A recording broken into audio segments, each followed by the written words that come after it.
Yesterday was the world premiere of James Gunn's Superman. The social media embargo has been dropped, the official review embargo will be dropping later today, along with the first batch of fans being able to see the movie at early screenings. All that and more in today's video.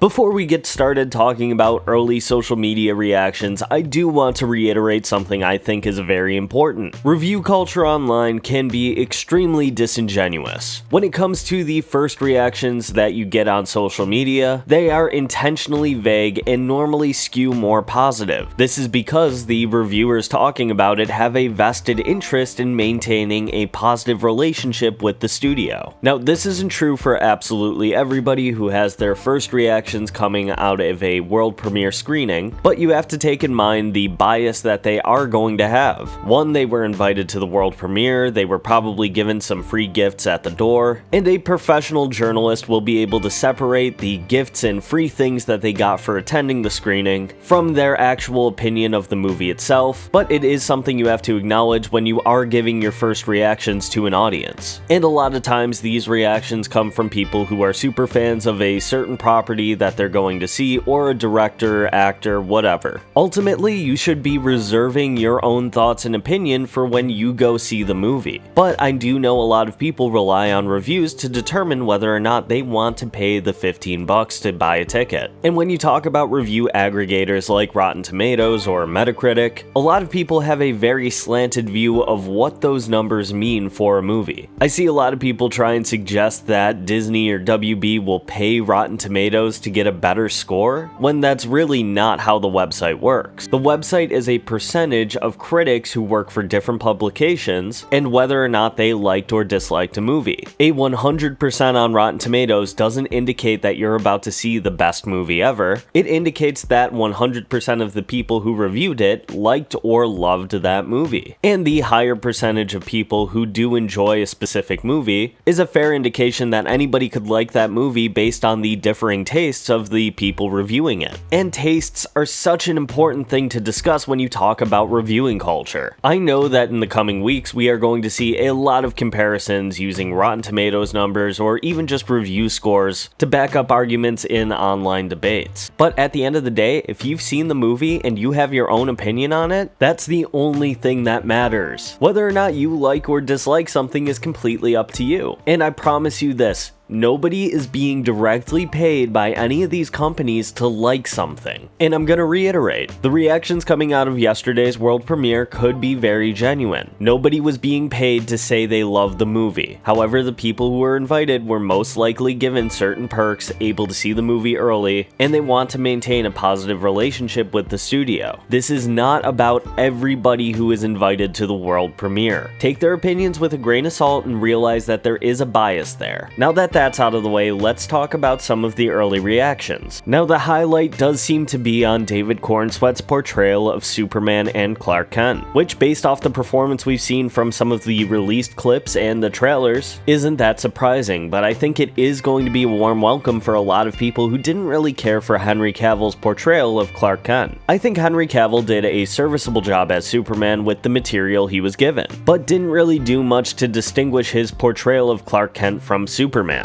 And this is not a shot at Cavill, I just don't think Zack Snyder was really interested in showing that side of the character. But in my opinion, I think a lot of people really want to see the duality between Clark Kent and Superman. It's what helps make him such an interesting character. It would be like having Spider-Man without Peter Parker. Zack Snyder was more interested in showing off the more God element of who Superman is as a character. But that human side is what a lot of people want to see in order to relate to the character. There needs to be a balance, and based on what we've already seen from previously released material and these early reactions, it seems like David Corenswet and James Gunn really nailed that balance. But looking at the reactions, the other standout characters are Crypto, Lex Luthor, and Mr. Terrific. I feel like from the moments of the first teaser, we knew Crypto was going to be a standout character. We already knew James Gunn has a fondness for the cute animal sidekick that helps to sell those emotional punches. We saw in an earlier clip of Superman interacting with Lex Luthor, that at some point in the movie he's going to kidnap Krypto. And there's nothing that gets an audience invested like putting a character we've grown to love over the course of a few hours, especially when it's an animal, in some kind of danger. As for the casting of Lex Luthor, I thought Nicholas Hoult was a really out-of-the-box choice when it was announced. But after seeing him on Michael Rosenbaum's podcast, who portrayed Lex Luthor in Smallville, and hearing that his interpretation of the character was largely inspired by Rosenbaum's, gave me a lot of faith in him being able to turn out a really great performance. And as for Eddie Gathegay's performance as Mr. Terrific, he's being called a scene stealer, and I'm glad to see this actor is getting a redemption arc after being clowned on for over a decade for the very brief appearance of Darwin in X-Men First Class. I'm not super familiar with this character, but I'm excited to see what's in store for him in this movie. I have a quick interjection to make. The video was in the middle of rendering when the embargo dropped for the official reviews, and it looks like the official reviews are mirroring some of the first reaction reviews, as the movie now sits with a 91% on Rotten Tomatoes with 55 reviews. And what I said in the beginning of the video still stands true. Wait to form your opinion until you see the movie. This is just an aggregate of people who liked versus disliked the movie. But it's a good thing to see that the reviews are matching what a lot of the first reactions have to say. As a fan, this is one of the movies I've looked forward to the most this year. Being able to see a Superman adaptation that's something straight out of the comic books is something I've always wanted to see on the big screen. And based on all of the early reactions, it seems like that is exactly what James Gunn is going to give us. But I am managing my expectations. I'm going in expecting a fun summer blockbuster. I'm not expecting this to be a Best Picture nominee. I do want to remind you that I will be streaming tomorrow at 10 a.m. to talk about my first impressions of the movie. Everything I will discuss is going to be spoiler free. I want to give everybody a chance to see the movie before I start discussing spoilers. But if you do want to know my thoughts on the movie,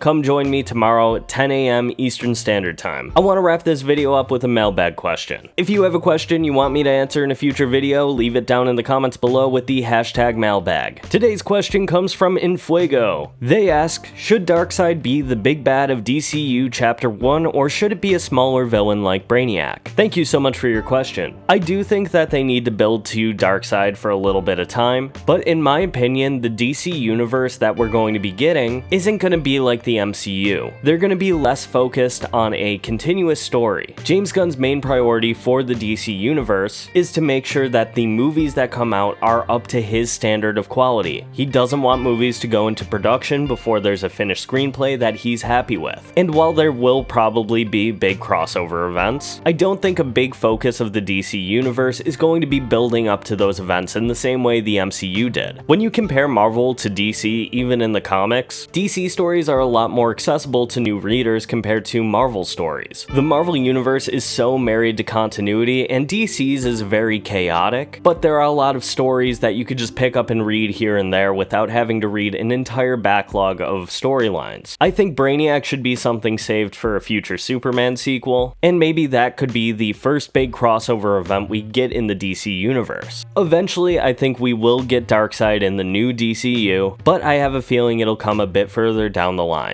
Right now, they need to focus on building up the brand by making really great one-off standalone stories. It seems like we have that with the first Superman movie releasing tonight, and Supergirl and Clayface releasing next year. I may revisit this question because maybe after seeing Superman, we'll have a better idea of where James Gunn wants to take the overall storyline of the DCU. But again, thank you so much for that question, and if you would like to leave your own question for me to answer in a future video, drop it in the comments down below with the hashtag mailbag. Thank you so much for watching, and I will see you in the next one.